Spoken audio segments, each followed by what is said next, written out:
It's the morning of the 7th of November 1944, and 12 P-38 Lightnings soar high over Yugoslavia. Leading the flight is Colonel Clarence Theodore Edwinson. He spots a cloud of steam rising below.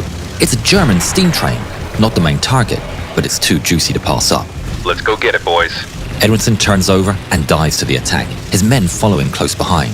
They pick up speed and lock the locomotive square in their sights and pull the trigger. The locomotive is riddled with American fire, and steam pours out of holes all over the boiler as lightnings rise back up into the sky. But the Germans are quick to the defense. Black puffs of German flak burst around the formation with shrapnel piercing the aircraft's thin metal skins. Edwinson shouts on the radio, "Everyone, get low!" They turn to dive back to the ground to escape the German guns, but it's too late.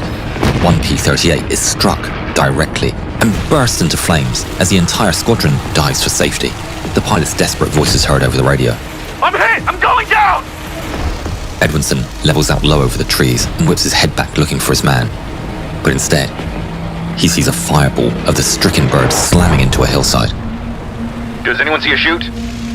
Every pilot hopes someone else responds for the yes, but the silence is deafening. Negative, sir. Fury fills Edwinson's heart. Copy. The US planes roar over the Serbian mountains. Suddenly, the ground drops below them, revealing a huge valley with an airfield. It looks just like the target area as was described in their mission briefing. Seconds later, Edwinson sees exactly what he expects: a long line of trucks and tanks going north on the road to Belgrade. There's never a shadow of doubt in his mind. This is their chance for revenge. There are those sons of... Blue flight, get that German convoy. Red and yellow to the airfield. Yes, sir. The Soviets are unaware that they've been misidentified by the Americans. The Red Army and Yugoslav partisans are celebrating the anniversary of the October Revolution. They drive along, soldiers singing and Soviet flags flying proud in the air, until the rumble of an engine interrupts the melody. The soldiers look up to the sky and see the P-38s flying in the distance. Seeing their ally brings a smile to their face. Celebrations resume and the convoy marches on. Few are alarmed as they see aircraft break formation and turn straight towards them. Нет, они на штурмовку идут. The lightnings bear down upon the column, the roar of engines getting louder. The few Soviet soldiers that realize the mistake scramble to warn the incoming Americans. They grab flags from their comrades and lift them higher, waving them desperately, hoping the Americans see. But there's not enough time. The pilots don't notice, and they pull the trigger. The Soviets are cut down as bullets tear through the formation of men and vehicles. The column is thrown into a frantic panic under a storm of lead. Then the American bombs rain down. Explosions blast through what remains of the convoy, inflicting heavy casualties. At the nearby airfield, the distant blasts are heard. Lookouts stand in attention and see a swarm of aircraft headed straight towards them. Батарея к бою! The alert sounds and Soviet soldiers rush for the anti-air guns. They come to life with a furious roar, with tracers flying out in the sky to meet their incoming attackers. In the air, Edwinson leads his men down towards what they believe to be a Luftwaffe airfield full of Bf-109s. Anti-aircraft fire sweeps through their formation, striking the planes, but they're undeterred. 20mm shells and 50 caliber bullets pour from the Lightning's powerful armament. They smash into the earth, ripping across the rows of parked aircraft as they hear enemy fire striking their own birds with a crackle. Pull up. The Lightnings pull out of the dive, but one of them fails to follow. It's Second Lieutenant Alden Coulson. He yanks on the yoke with all his strength, but he's taken severe damage from the Soviet guns. He flies much lower than expected, attracting the fire of the entirety of the Soviet airfield's anti-aircraft defense. She's not coming up! More impacts strike the Lightning. Wings and elevators rip to shreds and control slips from his grasp. The P-38 crashes a kilometer from the airfield, exploding, with Coulson inside. Edwinson sees the balls of flame, and his anger once again rises. They're going to make the Germans pay. Build some altitude and go in again. Down below, anti-aircraft fire continues skyward at what they believe to be German twin-boom FW-189s. Red Army pilots rush to the remaining Yaks through fire and smoke.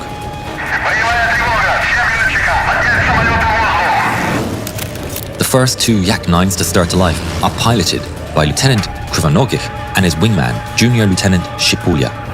As they taxi, Krivonogich looks up and sees the fighters turning back for another attack. They line up on the runway and smash the throttle to full. The Yak-9s roar down the runway and lift off into the air, with a terrifying sight of the incoming enemies looming overhead. The two Soviets skim the treetops, racing away from the P-38 sights. But behind them, the rest of the Soviet pilots are not so lucky. They take off in a large group. Easy targets for a squadron that have already lost 2 men. Get those planes before they gain altitude. His men don't question. They dive in at maximum speed, peppered by anti-air fire streaming from the ground. With the crosshairs on target, they pull the triggers. Bullets and shells tear through the Soviet planes. One Yak is immediately destroyed and several others are damaged. They break into evasive maneuvers as lightnings soar overhead, all except one. One of the pilots sees his attacker pulling out of the dive and spots an opportunity. In a split second, he pulls his Yak upward and pulls the trigger. P-38 flies straight through his burst and is ripped to shreds. The P-38 bursts into flames and spins violently out of control. The pilot inside is Second Lieutenant Philip Brewer, and he has no opportunity to get out. He's trapped, and his plane plummets to the earth, crashing to the northeast of the Soviet airfield. The P-38s gain altitude, escaping the grasp of the anti-air gunners. Edwinson looks down where one enemy and 2 friendlies burn. This is becoming a much tougher fight than he expected. A lot of fighters incoming. Make a defensive circle. We're shooting our way out. Meanwhile, Krivonogich and Shipulya race low over the trees, accelerating to well over 400 kilometers an hour.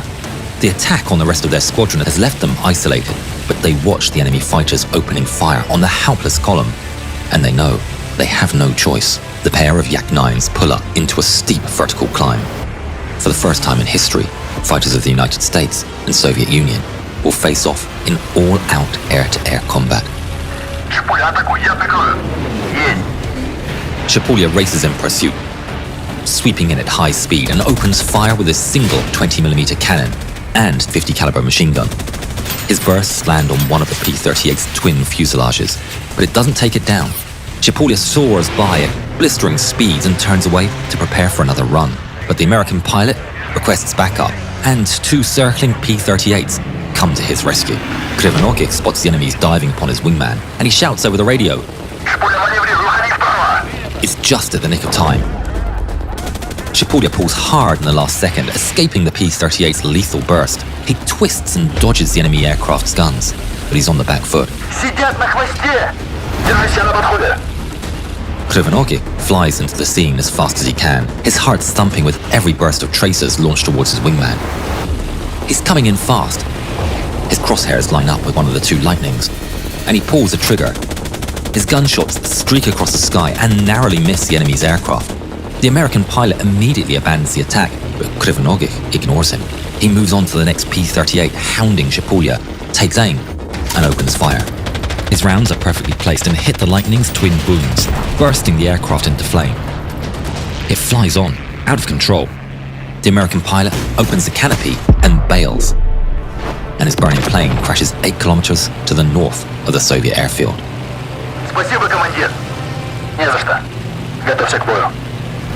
Both brace for an onslaught. They're horribly outnumbered. But then, the rest of the Soviet squadron burst onto the scene, opening fire and scattering their enemies. Krivonogich is relieved. Victory is now within reach. The 2 pilots rush into the fight again, but in the chaos of battle, they get split up. Krivonogich sets his sights on an enemy and chases him through the melee, spiraling upwards through the air. The P-38 does the same, but the P-38 is not optimized for low-altitude flying, and Krivonogich quickly catches up. He has the American in his sights. On the ground, a Soviet anti-air crew are firing at every enemy target they see. Whether it was just bad aim or an over-enthusiastic gun crew, we'll never know, but they send a volley directly at Krivonogich's Yak. He gets no warning. His Yak is struck directly and disintegrates. Shipulya tries to raise his friend on the radio and sees the burning wreck plummeting down to the ground. His friend is gone. He shakes the loss from his mind and spots an American target underneath him. He's outnumbered, and now without his friend, but he still dives back into the fight. P-38s swarm around him. One of them performs a steep climb, stalls, and then opens fire. Shipulya has no chance. He flies on straight through its fire, and he's shot down. The burning wreck of his plane crashes 500 meters north of the airfield he was defending. Soviet losses mount. Another Yak is shot down by the Americans. Soviet forces are desperately contacting every nearby base, hoping for reinforcements. Rushing to the scene is a fresh group of Yak-3 fighters led by Captain Alexander Koldunov. They're responding to the airfield commander's desperate plea for help, but Koldunov is unsure of what he'll find. He's been told he's fighting German FW-189s, but he knows the 189 is a reconnaissance aircraft. It's not used for attacks like this. Something is very wrong. Approaching the battle, he sees what is before him is not an FW-189. That is the unmistakable shape of an American P-38. He quickly abandons his attack and roars alongside the Americans, wagging his wings, hoping the Allied pilots see the red stars. But instead, the lightning slows, gets behind, and turns to fire. Koldunov breaks into evasive maneuvers and escapes the furious volley. He once again flies straight through the maelstrom, trying to capture the attention of the American pilots, but it doesn't work until he flies right alongside Edwinson. Edwinson sees the Soviet plane, and his eyes go wide. A cold sense of dread travels down his spine. He looks around at the other aircraft zipping by around him. Every single one of the so-called enemies are sporting the red Soviet stars. Holy... Cease fire! Cease fire! They're Soviets! Everyone back to base, now! Repeat, everyone back to base, now! All of the P-38s turn west and flee the scene, but they're chased by the Yaks. Всем пилотам отставить преследование, это союзники. One by one, each Soviet pilot turns back to their base, and the terrible accident comes to an abrupt end.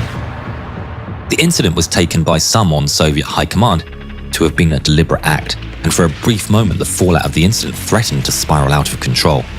But the US admitted the mistake in an explanatory letter to the Soviets that set out the chain of events as to why the Americans thought they were fighting the Germans. A Soviet account, although likely embellished, was released over the years. American information on the incident is very scarce, and many believe that the full account of the incident has been kept secret and remains classified until 100 years after the event. Check out this film to see how the first stealth plane, the Nighthawk, will be shot down not far from here, 55 years from now.